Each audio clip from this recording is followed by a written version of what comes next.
Hey folks, Dr. Mike here for Renaissance Periodization. Fun video for you today, the inside track on what Charlie Jung, my friend, training partner, and head of Full ROM Apparel, you all may know him as Charlton Banks on Instagram, not his real name, believe it or not, inside track on his most recent, as of the filming of this video in late August 2021, his most recent contest prep. Now, a lot of questions have been asked about what he did, what he ate, how much cardio, what was the periodization, how was the training. And Charlie typically doesn't answer such questions on Instagram because the problem with Instagram is if you answer the question once in ultra real depth, one person becomes happy. And then the next time you post anything, another person asks, and they're not going to scroll back 10 posts. So it kind of gets lost. Here's the deal. What did Charlie do? This is his first bodybuilding show ever, and he won the super heavies and the overall. He started the diet in January of 2021, and he stepped on stage, I believe it was late April, early May, some total of 20 weeks of prep. I'll explain why in a bit. Here are the details of his prep. Now, if you want to know about special sports supplements, they are illegal in the United States of America where this video is being filmed, so we are not comfortable talking about them.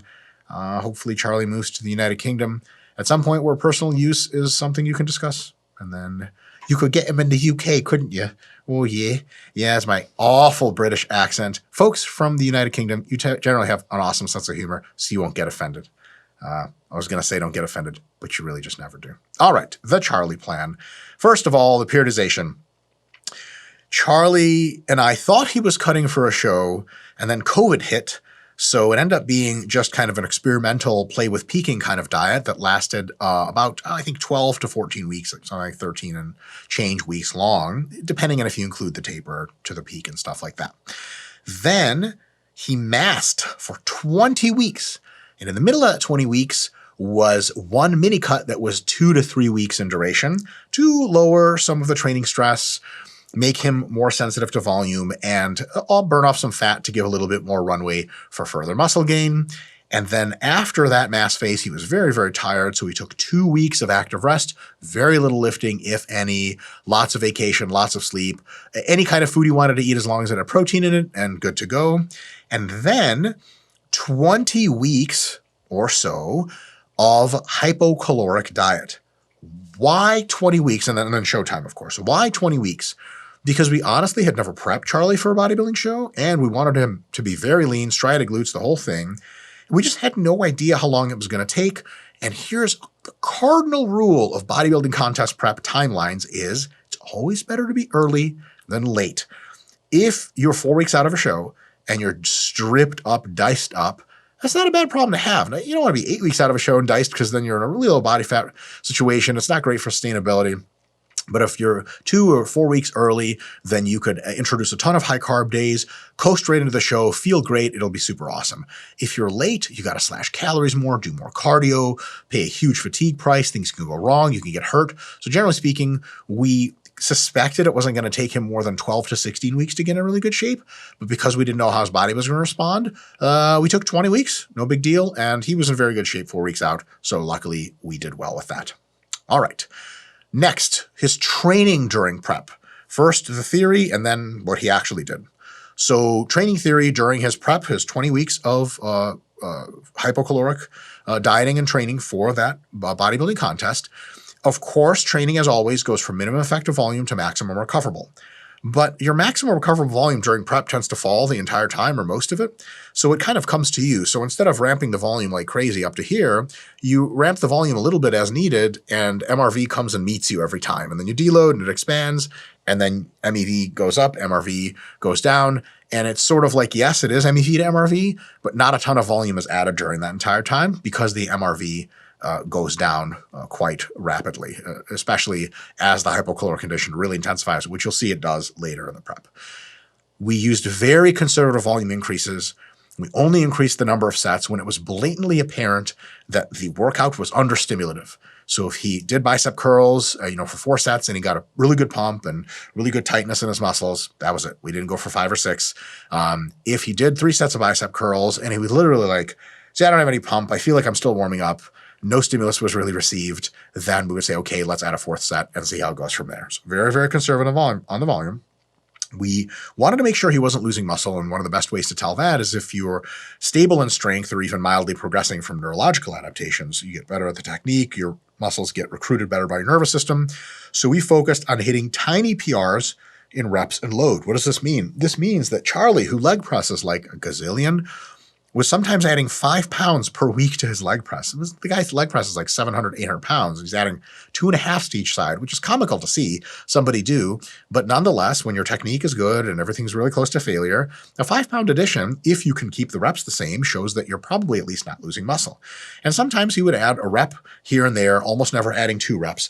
Early in his actual preparation, he was adding pretty aggressively, and then he hit this plateau. We actually had a phone call about it, where he was accumulating so much fatigue from just the shock of the psychic arousal of just getting amped for sets and driving hard and hard PRs. When you're on the enhanced side of the sport, you can just get stronger all the way to very close to your show. And that's a genie. If you let really far out of the bottle, he gets all the wishes taken care of, and then he punches you right in the face. Your quads come off, you get hurt, you get crazy amount of fatigue, it interferes with everything else.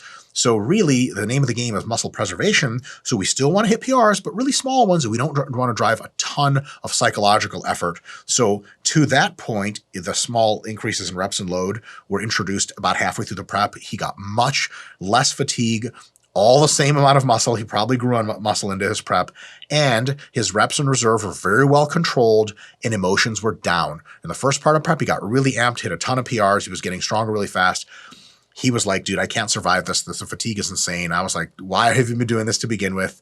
And well, we all try very hard, and Charlie tries harder than the rest of us. So we cooled it off and just hit these little mini PRs, right?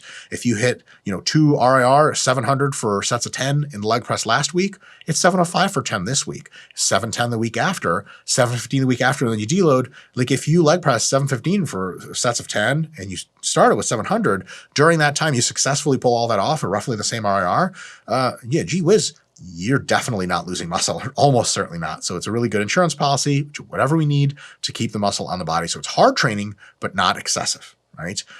The focus was on whole body. That doesn't mean he was doing whole body workouts. That means over the course of the week, every muscle group was hit enough so that it got a really good stimulus, but not so much that we were trying to shoot it up above all the others. Specialization during pre-contest is usually a bad idea because you're saying, okay, I'm going to really bring up my chest during pre-contest. But you're in a hypocaloric environment and fatigue is really high, so you're not growth prone anyway. The best you can hope for is generally just keeping your muscle on your body. Sometimes you can get all around improvements. Those generally tend to be better than improvements in a specific muscle group. If you want to ask the question of, okay, but when do I bring up my chest if it's weak? Off-season, that's what off-season is for. And sometimes people like to call it improvement season, and they're not wrong. Off-season is where you make the gains. Pre-contest, you really just generally want to train everything so that you can put yourself on stage and be as good as you can all over. You definitely don't want to back up on anything because if you say, oh, I don't train calves pre-contest, you may have had pretty big calves in the off-season. Pre-contest, they're much smaller. You get dinged for that, so you want to make sure you train everything roughly evenly, and that's what we did. During the prep, especially during the prep, we kept his stimulus to fatigue ratios really high in exercises and techniques, lots of pauses and things like that. And the raw stimulus magnitudes, we didn't care about nearly as much. Raw stimulus magnitude is really important when you're just trying to grow. Forget fatigue, forget everything else. You just want stimulus for everything it's worth, just getting bigger. Think deadlifts for the back. Like if you have done a high rep deadlift program and your back didn't grow, your back's probably not going to grow. It's probably a lost cause. Do deadlifts come with a ton of fatigue? Yes, but they also come with a crap load of stimulus. That's that raw stimulus magnitude. Stimulus to fatigue ratio is maybe more like an assisted pull-up. Amazing amount of stimulus for how little fatigue you get. Not a ton of stimulus, not as good as probably regular pull-ups or a bunch of other exercises, but nonetheless, they just don't generate a ton of fatigue. Why? Why is this our concern? Why is SFR so much better during pre-contest? Because fatigue is such a huge limiting factor. When we're in the off-season, when we're eating a ton of food, you can drive high RSM, high raw stimulus magnitude exercises a ton, because the cost of fatigue isn't really a big deal because you sleep 9 hours a night, you eat a crap load of food, you can recover from a ton of stuff. Pre-contest, your recovery really is such a huge limiting factor when as much stimulus for as little fatigue as possible. So it's not the stimulus we're going after as much, it's the low fatigue. Now, what was his split? His split is right here in front of you, I hope, to where I'm pointing right now. So feel free to pause the video, take a look at that. Nothing magical. Most muscle groups are trained, 2 to 3 times per week, sometimes maybe 4. And that's the deal. A lot of AM and PM sessions. I just don't have a lot to say about that. If you're confused as to why some of it is the way it is, please ask some questions in the comments, or watch a ton of our other videos like Hypertrophy Made Simple. That whole series will explain this pretty damn well. All right, diet. Here's where the fun stuff happens. Charlie had 2 types of days in his diet. He had high days and he had low days. And we used a certain number of them during each mesocycle, during each month of the prep, and we raised and lowered them based on what sort of conditioning he needed to attain versus how far he'd already come and how much metabolic adaptation he'd actually had to that point.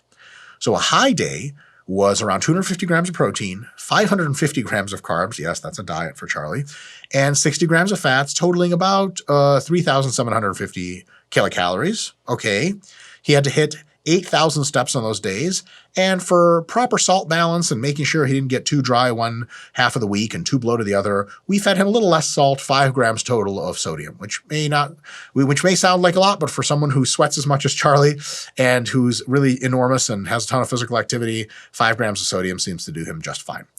It also allows you to flavor your food and make it not the worst thing in the world, so that's cool too. His low days, still 250 grams of protein, 300 grams of carbs, and for those of you at home, I know 300 grams of carbs is a hell of a low day, but Charlie's enormous. During most of this diet, he was between 235 and 250 pounds. When you're that big, yeah, actually 300 grams of carbs feels low, and it really does suck. And then still 60 grams of fat to keep that fat minimum in there for all those hormonal functions and things like that. 2,750 calories, so one of the days had 1,000 calories more than the other. 10,000 daily steps in the low days. And you think, well, wait, shouldn't the steps be on the high days? No, the low days are designed to drive fat loss hard, but unsustainably. And when they start to extinguish themselves, when it's like, I can't do these low days anymore, my fatigue is getting crazy, we introduce a few high days to get the fatigue down and then, bring everything a little bit more back to normal. At the end of the day, the fatigue lowers a little bit, but then it rises over the course of the entire mesocycle and even macrocycle, because for the love of God, it's fat loss phase. It sucks anyway, but we minimize the fatigue with the high days. And that's why they actually have fewer steps on them, more carbohydrates, less activity, your glycogen refills, you feel a lot better, you get better sleep, fatigue falls a little, and then you go back into another string of low days. This high-low-high type of approach has been pretty standard in bodybuilding for, I would say, it's been a feature in bodybuilding for 30 years. It's been very standard with a lot of the folks, not all, but a lot of the top pros for some time, because it makes sense, and it actually makes physiological sense as well from a training science perspective. There are times to push really hard, just like in your training, and there's times to back off. Now, training is a really slow adapting situation, so you can push for 4 or 5 weeks and back off for 1, and it works well.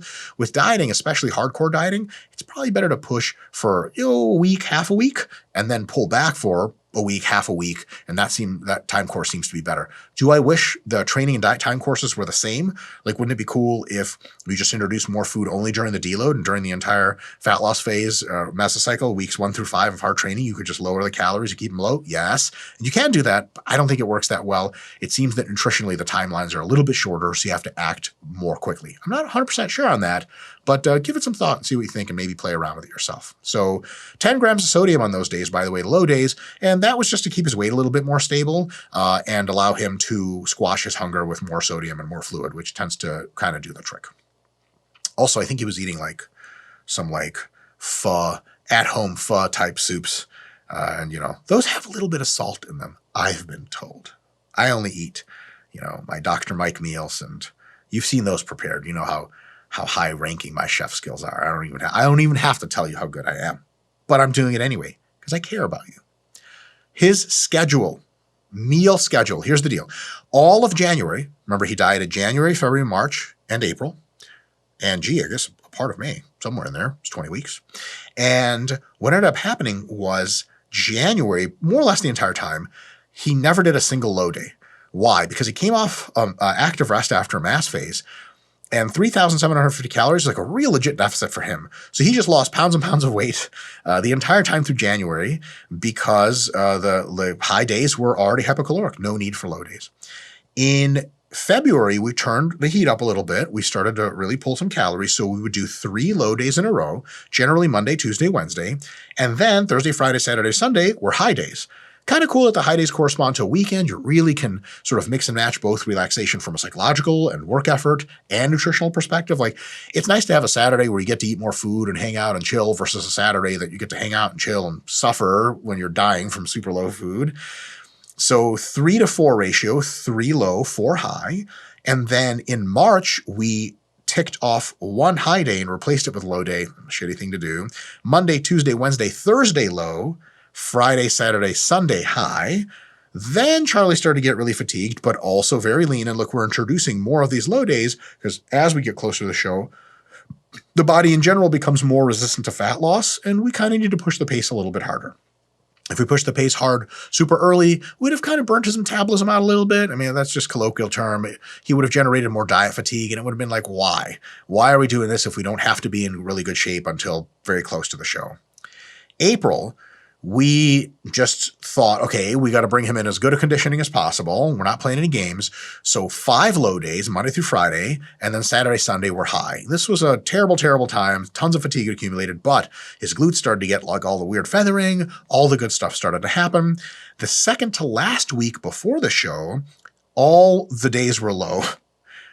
I saw him that whole week because he came, and that's when he filmed the whole series, which hopefully we'll link for you guys, of Charlie Trains, and that was a whole week of training. He was in a really bad way at that point. Super cheery, but just not a lot of emotion left in his body, but not a lot of body fat either. I think those two kind of correlate to some extent. What about the peak? Okay. Saturday, Sunday, Monday, Tuesday, where next Saturday is his show, he did 300 grams of protein, 50 grams of carbs, depletion protocol written by one of his coaches. I was the other, Broderick Chavez, Team Evil GSP on Instagram. And 150 grams of fat. This is literally just to reduce glycogen storage in the muscles so that you get a super compensatory effect once you reintroduce a high carbohydrate diet.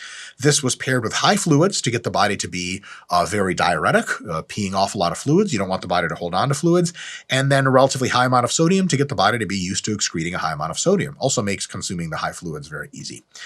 Wednesday, Thursday, and Friday, he consumed about 250 grams of protein per day, over 1,000 grams of carbs on the average day. Some of that towards the end we played by ear, and about 80 fats per day. The fluids were lowered and the sodium was lowered as well.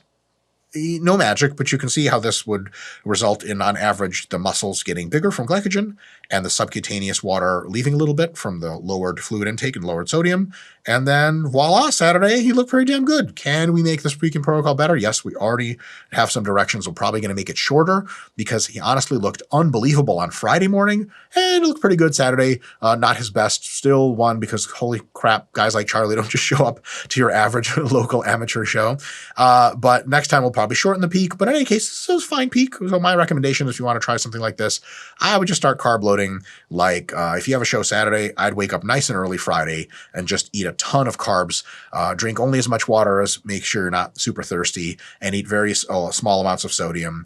And then you'll wake up in all likelihood. So towards the end of the day, stop eating a whole bunch of food, high volume foods, so that you can poop a few times and then sleep a good night and your waist can come down. Because if you eat super late at night, you wake up, your waist is still kind of just bloated from having food in it. And then you wake up Saturday morning and all chances that your muscles are going to look fuller, you're going to be drier, and your waist is going to look small. So it's a good look, kind of what we're interested in. As far as food choices, folks, remember that specific food choices just don't matter that much in the whole scheme. You know, bodybuilders don't get jacked because they as soon as regular people especially see a bodybuilder eating or just see that they're jacked, like, what is this? A lot of egg whites, huh? A lot of fish. Like, it's 250 grams of protein. That's what it is. And where it comes from is so much more a minute point that we don't want to get too caught up in it. But we'll tell you what Charlie ate. It's no mystery. It's a bit underwhelming, actually. He ate a bunch of chicken, a bunch of egg whites, chicken sausages that have tons of sodium in them, so we only eat them on some of the days or manage to fit them in, and a lot of sweet potatoes, low-carb bread, 547 bread. If you have it in your area, especially in the East Coast, you're incredibly lucky. It's unbelievable. It's super filling and super ginormous with very low nutrients. If you don't have it, you're like me now. I don't have it in Michigan, and I cry every day. I cry every day anyway because I think it's good for the soul. But part of that crying is definitely 647 bread's not around. And plenty of veggies, lots of water and other fluids. Diet soda was used. We used a lot of diet soda for this prep. Sounds like a drug or something like that. And that's it. So he basically met his macros in a healthy way because there's really a very healthy diet. And it was a pretty hunger suppressing way because a lot of these foods are really high volume, not overly delicious. You're not like, man, I can't wait to crush this chicken and egg white meal with rice. Like, really? Okay. That's what gets you out of bed. So it's a good idea to kind of eat this way, especially as your hunger tends to come up. So could he have IFWAM'd it more? Sure. I'm sure he could have. But and I think at one point for a while he was eating Enlightened ice cream, probably like every night. Enlightened ice cream's amazing. Full disclosure, I do know the founders. One of them personally, he's great. Actually an Olympic weightlifter himself, but we don't make any money off Enlightened. Last I checked, I sure as hell don't. So it's amazing ice cream. You're like, does it taste like Ben & Jerry's? No, because it has like literally 1/4 the calories for the same volume. But does it taste really good for how many calories it doesn't have? Yes. Yes, I recommend you give it a shot. I would say, personal opinion, as of 2021 August, Enlightened's better than Halo Top, as far as I can tell, taste-wise. For me, by a long shot. You may not agree, but give it a shot if you've never heard of Enlightened. All I do is plug shit that I don't make money off of. No wonder I don't have a Lamborghini. I mean, no wonder I have 10 Lamborghinis. Ha ha! Thought your boy was playing with you. I got to build new garages. Shit is so heavy out here. All right. After that, he did a show. He won a show. What did we do after the show? I didn't want to leave you guys hanging on that. Charlie took 2 weeks of active rest because shows really do beat you up. Well, okay, sort of a lie. He did like a week and a half of hard training and tons of food just for cool photo shoot stuff, which he did. And after that, a little rebound. Then he did 2 weeks of active rest. And then he did 12 weeks of massing, which actually just recently is coming to an end this week. As of this filming, late August, and he's doing like 1 week of active rest. And then he's about to embark on about 13 to 15 weeks, depending on how it falls out, of another hypocaloric pre-contest prep for nationals in December of 2021. Hopefully Charlie is successful and he'll probably be adding a lot of muscle and looking super lean and making his way to see if he can do really well in bodybuilding. So that's all I have for today. If you guys want to know more, ask some questions in the comments and maybe that'll generate ideas for new videos. And if you don't ask any questions, I won't have any more videos to make. We'll stop making YouTube videos. No one's going to be happy. No one's having any more fun, and it's your fault that it happened. Folks, TTYL, peace.